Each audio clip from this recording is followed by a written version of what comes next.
Hey, Jim. Hi, Katie. What are you up to? Working on things, connecting with people. It's always good to connect. In fact, that is our very topic today: how to connect and how it feels. Light from Lantern presents Knit a Spell. I'm magical maker, Katie Rempe.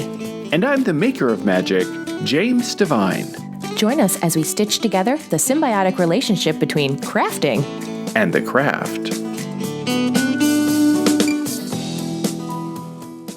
It feels sometimes wonderful and sometimes, I don't know, what the heck am I doing? Yeah, weird and wonderful. That's usually when I realized it was our time to, record our podcast and we do this on Zoom, I was deep in a project and I had that voice in my head where I was like, oh my gosh, it's 5 minutes after we were supposed to meet. And I popped out of something and I was deeply connected with the thing I was working on. So you had said like, oh yeah, we're going to talk a little bit about that. Exactly. For anyone who considers the connection state to only be available in like a spiritual divinatory sense, we're going to explore how that is not the case and how Jim just described. I've often gotten this state as well where you're deep into a project. Maybe it's art, maybe it's cooking, whatever it is. And then someone comes to interrupt you and you're shaken out of that state. That was the flow state. You're in the zone. Yeah, yes, exactly. Right. Yep. Yeah. So this is awesome. I'm excited about this episode. Let's talk about connection, how connecting feels and how to do it. Well, first, let's talk a little bit about what energy is, because you were very kindly kind enough to let me know that there's like different ways to look at it, and I think that's important to share. What are we connecting to, right? So when we say connection, what are we talking about? And I think we're connecting with spirit, our higher self, like our divine guides and things like that. But we're connecting to energy. We're connecting to this idea of spirituality and spiritual energy. So I think it's important to sort of define some of those things up front, right? Like, what do we mean by connection and what do we mean by what we're connecting to and what it means to connect energetically? So I'm going to give sort of my sort of take on that. And then Katie, chime in with your perspective on it too, because you've got some great, opinions and ideas about this. So I will. I kind of think that there's three sort of ways to think about energy. I think there's the energy that we all know from physics. That's the first P that sounds like an S, right? Or sounds like an F. Physics is like every action has an equal and opposite reaction, or, the electromagnetic sort of energy, right, that we think about, right? And a lot of the terms we use in magic or in spirituality are borrowed from electromagnetic sort of words like grounding. You need to ground yourself, right? Yep. Or I'm amped up, or I raise my vibration, right? Those kind of things are all borrowed because we don't really have good terminology for like magical or spiritual energy, right? The thing about physical energy is that it's bound by time and space, right? If I am going to like slap you, I would never slap you. Maybe I deserve it. You got to be close by. Right. Well, if I slap you consensually, that, right? You got to be you got to be within my arm's reach. So it's bound by time and space. I can't slap you tomorrow. You can't ask for a slap yesterday for me last week, right? You have to be in the same time and same space. And I have to be within arm's reach of a consensual slap. That's deep. And yes, right. Nothing like a consensual slap. Yeah, that's just that's how physics works, right? Right. Okay. Then there's emotional energy or psychological energy, right? So this is where, and we know this because where's somewhere that you have had enjoyable psychological energy, Katie? What's an example of a place? Oh gosh, going on vacations. Right. You like walk out to the beach and you're like, smell the air and like Deep in the and forest. oh yes, or in the Mm. forest, right? And you hear like a bird song or something, right? Yep. The smell Yeah, of the pine. exactly, right. This Mm. emotional energy. Or I think about like going to your favorite concert and the energy is really lit, Ooh, right? yes, yes. Or Ooh, or a trade show where everyone is all in for the same thing and just as excited to be there and see you as you are. yeah, if you Yes. go to like a one that you want to go to, right? Right. Not one of the ones you're like, oh my God, this is awful, Mm. right? Yeah, different energy at that point. Yeah, right. Or maybe a sacred site, right? And there's also negative times, right? You walk into like a place where someone's arguing or fighting, or Mm. a place where someone is maybe dying or very sad or things like that, or a Hmm. funeral. There can be emotional energy that's negative as well. And so that's psychological energy. How do you change the psychological vibe? One of the ways you do that is you leave, like you get Yes. away. Like if two people are fighting, you just get away from that emotional that place. Mm. So psychological energy is also sort of like managed, like bound by time and space, Right. right? You don't like this emotional vibe, you can get away from it, right? Mm. Right. So when we're talking about what we're talking about here is psychic energy or magical or spiritual energy. They're all sort of synonymous, right? Yep. Psychic energy is characterized in by it not bound by time and space, right? So Right. it's not bound by that means you can be across the globe, right? I can pray for you, I can send positive energy, I can do intention work for you, and you can be in Timbuktu. You can be on the other Oh, side of the yeah. planet, or you can be on the moon, you can be across the universe, Oh, and it right. Like doesn't that remote matter. viewing, right? That's exactly remote Mm. viewing works that way. That's right. It isn't bound by time. So it can be something that has already happened. And if you listen to my Instagram live Meet a Mystic, we do a timeline healing practice that I don't really talk about this very much, but we go back in time 20 years and we heal something on your timeline.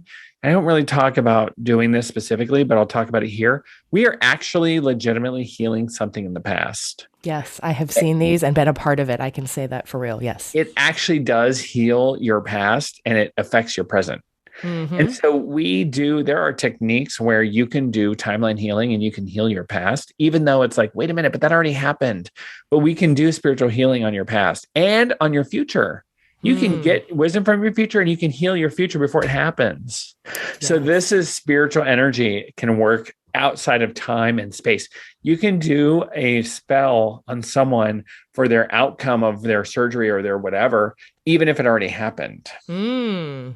So Yes. mind blowing, right? Love it. So that's energy. Got it? Yes. Any additions or thoughts about that? No, I think that's a great way to think about it. I never really thought about the two being the sort of space time as opposed to time space or the other time space time. Yeah, that's that's really interesting. So now that we know kind of more about energy and specifically the psychic part of the energy, which is probably what people are specifically hoping to hear about here, Yeah. what does that feel like? Like when we say connecting, we said it's to that thing, but like what could that Yeah. be? Expand So like more. our spirit, I think we're connecting to, and you can connect through magical energy to anything that you want to connect to, right? Mm-hmm. So your spirit, you can connect to spirit, you connect to the divine, you can connect to your higher self, you can connect to an entity, to Mm-hmm. a person who's deceased, to someone who is no longer with us. You can connect to anyone out there. And the challenge is to discern the difference between the thoughts that are already in your head. Mm-hmm. And you're like, people who's listening, they're like, what do you mean the thoughts that are already in my head? I don't have Right. thoughts that are already in my head. And They those thought. voices that are right now saying, I don't know what he's talking about. I don't have voices that are in my head. That's the voice we're talking about. Hello. Right? So, how do you discern between the thoughts that are already in your head that are going all the time Mm-hmm. and like spirit and like an Yes. actual entity outside of your what some have said is you're already always thinking or your ongoing sort of monkey mind that's just always saying things, right? Yes, the default mode. Yeah, the default. Mm, And so for me, that default is always making judgments. It's always making assessments. It's always saying, this is good, that is bad. Don't do that. Do this, da da da, over here, da da da, right? mm, It never shuts the heck up, right? And right. so my baseline emotional state and always sort of evaluating and judging and keeping me safe mind versus spirit and whatever exists there beyond the veil. Mm-hmm. I have an opinion on what that is, but so what do you have to say about that? What is you have a sense of like, what do you connect to? Yeah. Just like anything, it's sort of it's been expanding, like what you can connect to and what things are possible. Just like anything, the more you learn, right? I actually just heard the other day about how, for example, let's say you're casting on a new project. Let's say it's all garter stitch or something. Maybe you ask for consent, which is also very, important, asking for consent if you're going to like ask for people who have passed or you've known, that sort of thing, even who are still living. Um, Consent is key. But after Consent is that, key for yep, slapping or connecting. that's right. You could call in, let's say, Elizabeth Zimmerman, who was like a knitting icon in our world and was like the master of the garter stitch and left so much behind. It's still being used today, and her family is still bringing on her legacy. Who's to say you couldn't invite that person in to knit with you, or just maybe you need advice for a design, or maybe one of her patterns isn't so clear for you and you could just use a little, clarification. That's something that, maybe you wouldn't think of right away as a way to connect that would be helpful, but really is. So, Yeah. I love that. Yeah. So mm, that is a great like reason. I think that that's something we haven't really talked about is like why connect, right? Is mm, a little clairvoyance, a little like clairvoyantification, right. right? With someone on a project or even a deity or like my grandma. Like, I Sure. had a great sort of vision. I did a meditation the other day where I connected with my grandma, who's a crocheter, right? Mm, Who was a crocheter. And she was in her den in her chair and she was crocheting. And I had a visitation with her, and she handed me a gift in this meditation. The beloved one who had passed handed you a gift, and she handed me a crocheted rose. oh. And I was like, Grandma, right? And it was like, what is that? And it was so symbolic of her love, right? Mm, And like, it was an amazing experience, right? wow, that's And it was so beautiful. interesting that it was all around crochet because she was such a amazing crocheter. She had rheumatoid arthritis and her Mm, hands were very right, but she did crochet. oh yeah, where And I there's a have will, there's a way, always. yeah, for sure. Right. So, such a powerful way to connect with her. And so that gets to how to connect, Mm, right? yes, How it yes. feels.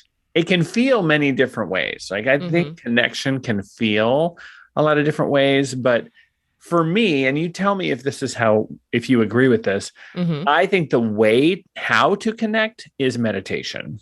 What do you think? Yes, absolutely. You have to know, like we were saying earlier, what is your monkey mind and your thoughts versus what are the things that are being delivered to you, however your clair of choice or, your gift is. Right. Discernment and practicing that every day. Yeah. Again, practice makes progress. Don't you agree? Yeah, I love that. It does make progress. So I think that meditation is the way to sit in meditation. And this is what I teach. What we teach our students is daily practice of meditation, even if it's just 3 or 5 minutes, but eventually you get to being able to sit with yourself Hmm. and being able to hear yourself and sit with yourself, calm your mind. Now, meditation is not the achievement of stillness in the mind for an entire period of time. It is instead a process of weightlifting where you Mm. still your mind and then the thoughts creep in. And then you still your mind and the thoughts creep in. And it is this back and forth exercise of clearing your mind and then your mind and then the thoughts creep in. You clear your Mm. mind and the thoughts creep in. And you continue to do that. And that is the weightlifting of, okay, that's me. And then this is not me. Mm-hmm. Right. And eventually you discover ways to have a longer gap between your thoughts. Yes, exactly. It's two sides of the same coin. So you just have to know which side you're looking at. Yeah. And eventually you start to know, I Mhm. start to understand through practice, oh, that's me. Okay, those voices are because I just had an argument with my husband about, whatever, Mhm. we're arguing about, right? Which Right. we rarely argue, but we had a disagreement. Or, oh, this is because I'm in love with my podcast partner and think that she's aces, not necessarily, and that's influencing, how I feel about this connection, right? Because Mhm. positive or negative emotions can have an impact on my ability to be really clear about like what am I connecting with, right? And so being That's a able to good point. have those in my sights and be like, oh no, this is because I'm feeling really like Katie is like an angel on earth. And it's coloring my perspective on what I really need to feel about my connection with spirit or my connection with my higher self, right? Yes, that is a great example. I have often been the like strange other side of like saying hi to someone who's not used to the attention, and then that person thinking, well, she's in love with me. And that is not the case. Right. Just I just saying said hi. hello. Yeah, I'm sorry that no one else says hello. All right. So how do you connect? You have an interesting perspective on that. Yeah. So for me, I like to get really pumped. Being in a positive mindset is key.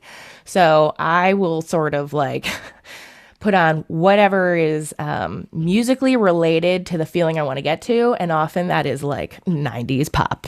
So, I put on like some old pre conservatorship Britney Spears and What? just like jam out or, something like Four Seasons, yeah, just like get really amped up. Maybe I'll dance around.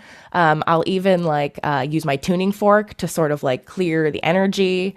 So it's like a cleansing and then a raise of the vibration sort of exercise. And then a visualization also, depending on what I'm trying to do. So yeah, it's a three-part exercise, I guess. That's how I get there. How about you? Whoa. So is toxic before or after conservatorship? The Uh, Britney Spears I song. believe it is before. Oh, okay. Yes. So you know that you toxic. And that's what you're Yeah. I'm Which just is kidding. ironic, right? Foreshadowing. Yeah, that's interesting. Yeah, that would be out of my experience, not part of my experience of Maybe not on your playlist, but Okay, but it's all that's pretty right. cool. Yeah, Yeah. we are different ages, but that's really cute. Well, I I love also it. said the Four Seasons. I'm trying to Okay, like okay. cover. You're trying to My like my be folks would inclusive. appreciate that one You're in the trying to be summer. inclusive. Yeah, I love me some Frankie Valley. Oh Uh, my God, that's awesome. I'm going to try it. You know what? I'm going to try, put on some Britney, raise mm-hmm. the vibration, like get really nuts and be Mm-hmm. like, okay, what happens? Especially if you're feeling blue or depressed, this is a great way to get out of it. Flip the script on your energy with some I music love that it. will really like just Cheer help you you up. embrace it. Yes, Yeah. clear your clouds. Clear So your clouds, baby. that's So right.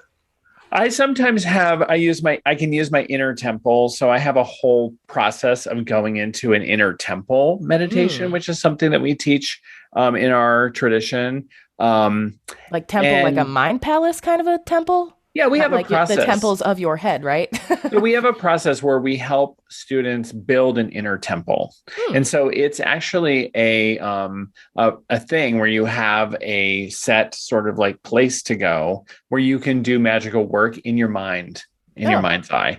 So it's a pretty amazing concept, and that's a place to also connect and a technique that people use. Mm-hmm. And I know I'm connected also psychically because my eyes will water. I'll start sort of crying, like I'm not sobbing, but my Mm-hmm. eyes will water because it's so meaningful. Yes. Oh, yeah. So I have found that people have totally different reactions to how they feel in this state. I get really hot and sweaty, like wine drunk, just like that flushed face, all of a sudden like sweat in your hair, hot, spicy kind of a thing. And that's usually how I know that I'm there. But That I've you're heard like the connected. complete opposite too, which is like Like mind-boggling.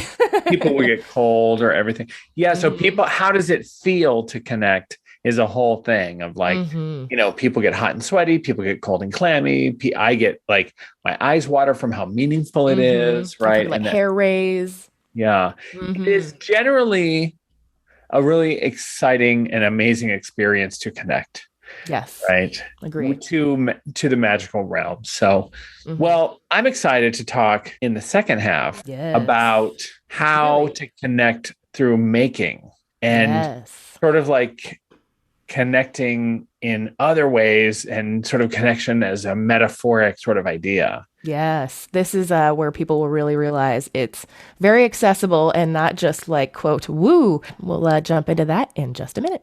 If you've ever been curious about getting a palm reading with my co host James Devine, there's never been a better time than now. Not only does Jim offer empowering palm readings to help you tap into the hidden messages in your hands, he's also now offering Divine Hand Tarot readings for a limited time. Find out more about all of Jim's amazing offerings at thedivinehand.com and on his Instagram page where you'll find him as Divine Hand Jim.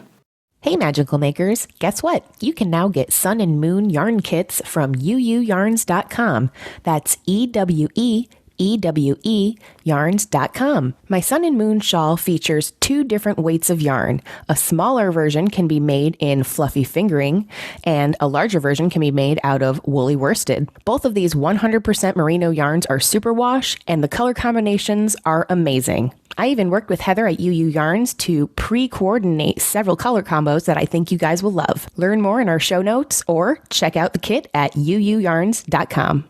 We're back. Yay! Yay! So, on this half, we're going to talk about connecting with your making and connecting through your making, really. Like I was saying before, I get a lot of people who'll say, like, oh, you're so creative. I wish I was creative. And I always say, okay, well, you just aren't aware of how you're creative. Like, you're probably like awesome with numbers.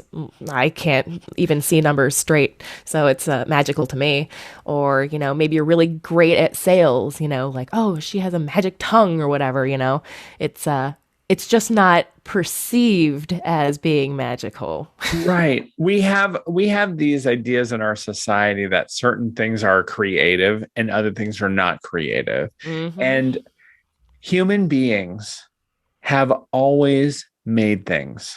We have always created things. Mm. We are creative because we're human, Mm-hmm. right? You're always making things. You're always, it is not human nature to just sit there and push the widget through the machine. You're always a creative thinker. You're always doing something creative. Just because it doesn't fall into what society has said is like creative or artistic or whatever, right? Exactly. Yes, totally When you're agree. and because you've been in the zone, in the flow state at Yes. times in your life where you've been doing something and Mm-hmm. just been in that state of like loving it. Mm-hmm. Although I'll caveat this with a thing. Please do. I think that there is a social media and screen addiction problem. I think that I want to just say that like being in a social media or gaming or like a screen sort of like state isn't necessarily flow, because I don't think I don't think those environments are always creative. Like they're Yes. not like, I don't think it's creative in the same way that creativity is being generated. Now, some of them are, like Mm-hmm. if you're painting, or some of the games are actually super creative where you are building or navigating something, a Sure. terrain or something like that. So I don't want to say all of them, but doom scrolling on, whatever. And Yes. we see that in like brain scans and we see that in sort of things. But when you're in a flow state, a true flow state of creativity, where you're active and you're like really like working out puzzles and figuring stuff Mm-hmm. out, Yes. right? And that's it. You said like working stuff out. That's like when the answers come.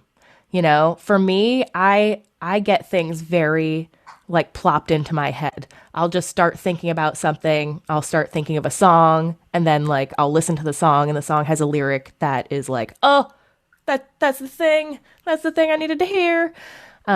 Which is also a good way for you to confirm that your connection is real and not just like something that you're thinking of. So, Yeah.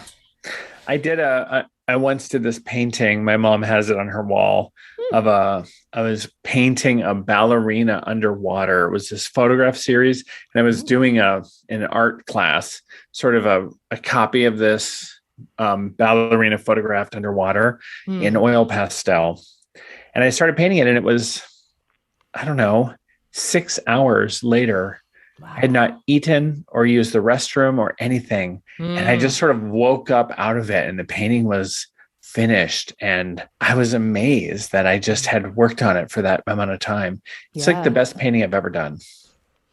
I love that story. I have often also felt that, like, for example, you can see some of my work if you're watching our videos here.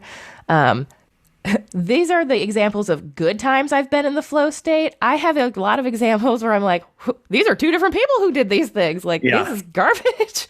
I was not connected to this piece. Yeah, and it felt like I'm channeling someone else. And maybe you felt like that too during that time. It was amazing. I just, unbelievable. Yeah, you just go somewhere else. It's very Yeah. therapeutic.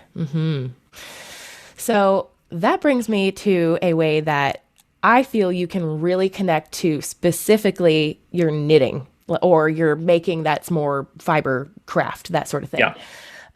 And that's through doing a swatch. I know like a gauge swatch is most people's worst nightmare. They don't want to do it for some reason.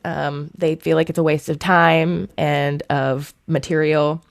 When in fact, doing this small thing can offer you so much, including a really great opportunity for you to connect with the yarn and the needle size and just figuring out like, do I even like working this stitch pattern? Because sometimes they're a pain in the butt and then you don't end up enjoying the project. And you could have figured that out in this small swatch. Yeah. Or you end up loving it and you're like, okay, great. Now it's, everything's going to work out and you can just go knowing that it's going to be a positive Yeah. experience. I think my husband does that with his crochet quite a If bit, right? hopefully. He like gets the yarn and tries and has his needle, Yep. right? His hook, I mean. Mm-hmm. Sorry, everyone Oh, I who know, is. right? Uh, um, and then he like crochets and tries it out. And it's interesting because it's like there's a very cool like exploring. He's exploring the yarn and exploring Mm, the hook and like what does this do? And then he rips it out and he's like, I'm going to try it with a different gauge, hook. And he yeah. tries it again and he's like, oh, this is this. Recently, he's working on this beautiful pineapple stitch shawl, right? Mm, And it's so amazing. But he did several of those to try to figure out like how does this pattern actually work and how do they go together? And it yep. was really fun to like work it out because then when he gets into it, 4 layers deep, he doesn't have to then realize, oh, I've been doing this part wrong the whole time. And now it's really messing it Mm, up. Now that it's 4 layers deep, I'm see how it's going to screw it up and I have to rip all that out. yes. So Great example. getting it down at the beginning. So yeah. Yes. And I think that this is true for not just crochet. It's obviously true for, knitting or Yep. I mean, even my favorite, watercolor. my favorite, null binding. Yes. Just We're kidding. still waiting for a null binder, by the way. Right. Please email us, knitterspellpodcast@gmail.com. One day, Jim. One day. It's our ongoing joke. Oh man, one day it's gonna come to fruition. We're putting it out there enough, I think. Oh my goodness. Yeah, so it's a great opportunity to see it as part of the process of your making instead of like a burden. And again, that's the mindset situation because you are what you think, or your reality is what you think it is. So you Yeah. might as well make the most of Right. it. This word connection, it is such a fabulous term because, there's such an amazing different ways to connect, right? There's the literal connection as you're casting on when you're knitting, right? Yeah. The cast on is an actual literal connection of the yarn, the fibers to the needle. The like casting on is sort of a metaphor of like, I'm going to cast on, and that itself can be magical. I'm going to cast on 3 times 3 times 3, Mm-hmm. right? Yes. And I'm going to cast on like, 33. Like that's, maybe you choose a magical master number or a Mm-hmm. magical number, right? Yep.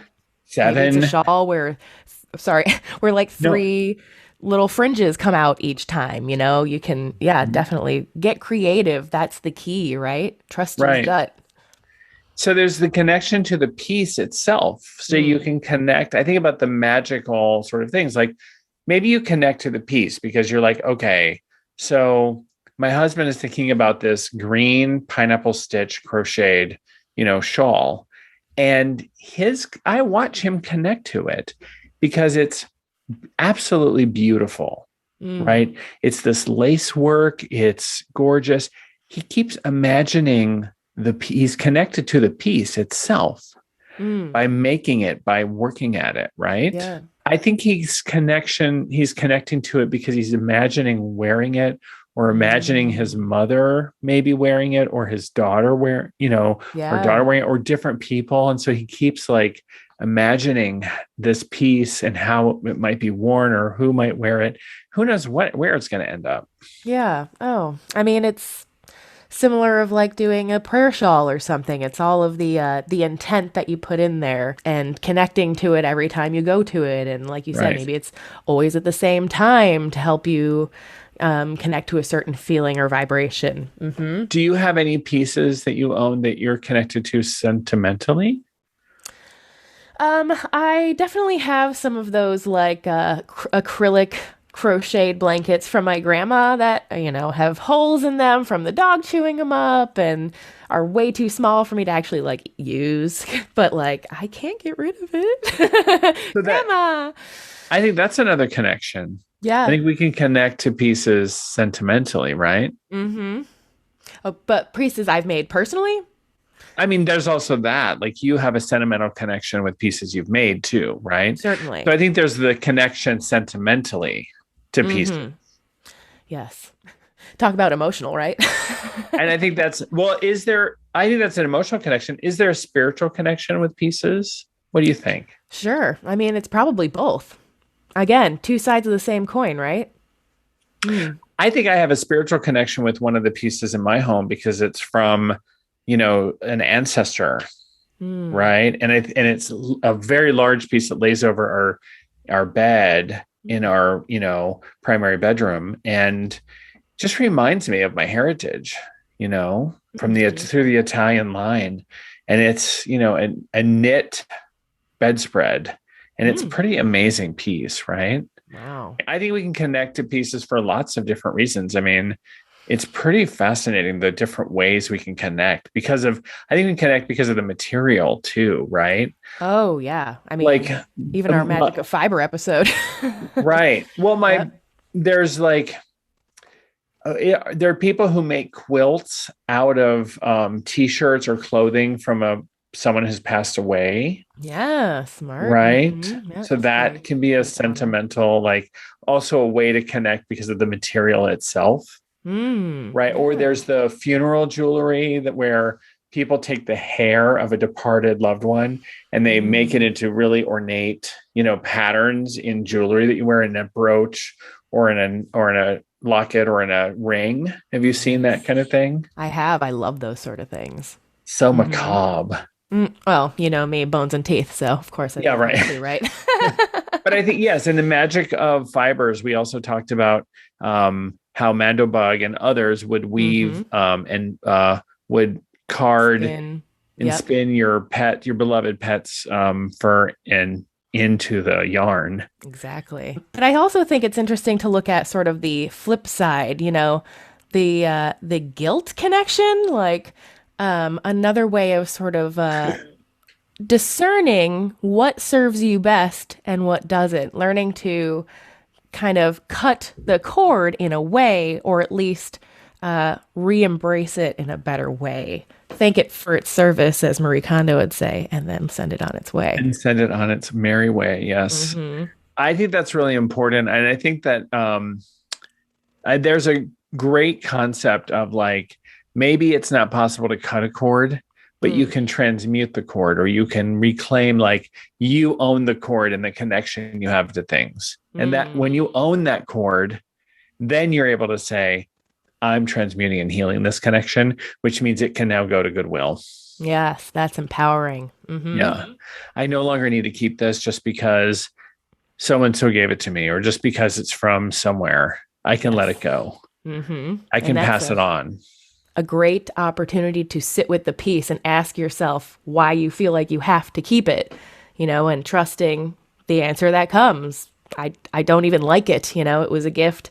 Yeah. So, So connection is important. And I think that it's important. What about like you worked on a piece mm. for a long time? Like, I have this amazing poncho, although it's not called a poncho. It's called a boy cozy. I Oh, was informed. that's right. Um, so 2 years, my boyfriend worked on it, Mm. right? He, um, for the large portions of it that he actually did this for. Some of Mm-hmm. it he got yarn, but he spun the wool, plied the yarn, dyed it, and knit it. I That's know a the lot. face. So Katie was making a face for those just listening of That's like, love. OMG, that's a lot of work, right? Yeah, So I can't do half of that stuff. it took him 2 years. Well, that makes sense. He pretty much was like doing it all the time. It was just his like what he Mm. did when he was sitting with us. Like he was always his hands were always busy, right? And it Yeah. reminded me of like the olden days. Idle hands are the devil's plaything, right? Like Right. Exactly. his hands were always knitting, always knitting, always spinning, right? And it was amazing. It's such an amazing piece, right? Yeah. And so I think about like like what a beautiful gift, because doesn't he have a connection to that piece? Oh Right? Like gosh. Yeah. he It's like, owns one himself that he made for himself, right? right. But this piece was a gift for me of all people. Yeah. Like That's why a lot of people are selfish makers because they can't give up the baby. it is like a baby. Yeah. I mean, I hate About to it. say it that way, but it's you birth it through your hands. It's your It's creation. also about that heavy. Yeah, sometimes. It's Yeah. like about 6.5 pounds. I Right. mean, it's, you got to cover. Yeah. So like how do you like as a maker, that's interesting. I want to hear about that. Like you have a connection to some of the pieces that you've made. I mean, and this is something that isn't just knit. Yeah. It's it's All sorts. it's Yes. spun, plied, dyed, knit. Mm-hmm. I having the intent to give it away initially is usually a good start, I must say, because perhaps I will make decisions on it that wouldn't be my taste, but I know it's this person's style or something like that. However, I have been in situations where I have finished something, whether it's a piece of art, like a postcard. I remember being like, I don't want to give this away. It came out so great. Then I was like, oh no, so and so is going to appreciate actually getting it. So I'm just going to take a picture. Or like the knitted thing. Yeah, you're like, oh my gosh, I spent so much time on this and now I love it because I spent so much time on it. I guess you just have to take yourself out of it and remember the joy you're going to bring to the person you probably intended to make it for initially. I will say one of the benefits of giving it to a lover is you do get to wear it. Yeah, there you Like, go. It's not you totally know, gone. yeah, I mean, it is pretty easy for, him. I will like potentially if he like, I will show up and see him wrapped up in that boy cozy, Mm-hmm. right? And I'm like, it's actually super cute to see. Don't you think it's cute to see your lover wearing your clothes? I mean, I occasionally use Pancake's blanket for myself, so I figure that's almost the same thing, right? Pancakes the Pancakes is puppy. like, what? That's my blanket, though. Yeah, you When made it pancakes for me. when pancakes is cuddled up in your dirty clothes and in your one of your favorite sweaters because Hmm. she wants to like smell you and be with you. Isn't it cute? Yeah, okay, that's a good call. It's a balance. Yeah, it's It's a kind of balance. the same. Mm-hmm. Good point. Well, I hope we've kind of inspired people to realize that there's more ways to connect, and it's likely you're already doing it. I mean, even consider like a daydream is essentially going to a different connected space. Yeah. So, Yeah. bet you've done that at least. Totally. Well, if you want to continue to connect, one of the ways to connect with us, you're doing it now by listening to this podcast, but you can send us an email. You can connect with us and let us know how you're connecting. I would love to get some feedback. We have been getting some amazing letters. I think that's a future episode where we talk about like what is some of the like how has this podcast connected with people? What does it inspire them to do? Right. Yeah. If you've been inspired by this podcast and you've made things or done things, we love to hear about it. Right. Yeah. Or maybe you have questions about an episode that you watched or listened to and you would like us to elaborate further. That would be another great opportunity. So yeah, we could definitely do an episode on viewer mail. So yeah, for sure. Well, you can always check us out. You can check out Light from Lantern, Katie, and all of her work at Light from Lantern on our website, lightfromlantern.com. You can check me out at thedivinehand.com or on my Instagram at divinehandjim. And we adore you, and we hope to see you very soon on the next episode. Thank you for listening as always, and we'll see you again soon. Thank you, Jim. Thank you, Katie. I love connecting with you. Oh, it's always my pleasure. See you later, everybody. Bye. Thanks for listening, everybody. And don't forget, new episodes of Knit a Spell are conjured every Wednesday. Learn more at knitaspell.com and follow our Instagram page at Knit a Spell. If you have a quick second to support the show, feel free to drop us a review on iTunes or share this with a friend. Jim and I appreciate your support and look forward to seeing you next week.